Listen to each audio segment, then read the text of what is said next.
kalimutan mag-subscribe at like para updated ka sa mga latest video natin. Ang Gilas Pilipinas ay puspusan na ang paghahanda para sa nalalapit na 2023 World Cup na gaganapin sa ating bansa.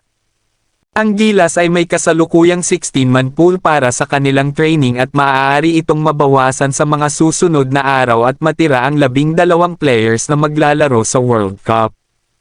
Ang ating koponan ay may natitira pang 3 tune-up games bago sumabak sa World Cup. Ang una dito ay laban sa Ivory Coast at nangyari ito kagabi sa PhilSports Arena at ito ay isang closed-door tune-up games.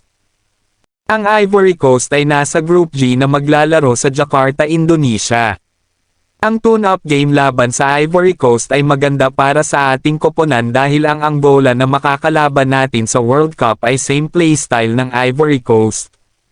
At sa linggo naman makakalaban ng ating Gilas Pilipinas ang Montenegro na mayroong NBA star na si Nikola Vucevic. Ayon sa NBA star na si Vucevic, siya ay excited na makaharap ang Gilas Pilipinas sa isang tune-up game, sinabi niya to sa isang reporter nung pagbaba nila sa airport. Ika pa niya na magandang preparasyon daw ang Gilas para sa kanila para sa darating na World Cup.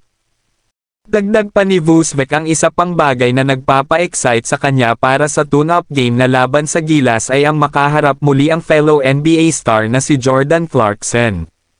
Sinabi rin ni Vucevic na makita si Clarkson para ibigay dito. Ang Montenegro ay magiging preparasyon nila para sa kanilang makakalaban na team ng Italy sa World Cup dahil sa parehas na European team.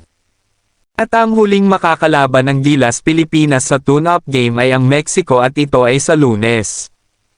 Tapos ng 3 tune-up games ng Gilas ay dito na nila sasabihin kung sino ang lalaro sa FIBA World Cup at bago humarap sa mga bigating teams sa World Cup na gaganapin sa August 25, kakaharapin ng Gilas ang Dominican Republic sa opening game ng World Cup at susundan sa August 27 kalaban ang Angola at para tapusin ang group phase ay kakaharapin ang powerhouse na Italy sa August 29. Bago matapos ang ating video, huwag kalimutang mag-subscribe para updated ka sa mga susunod pa nating video.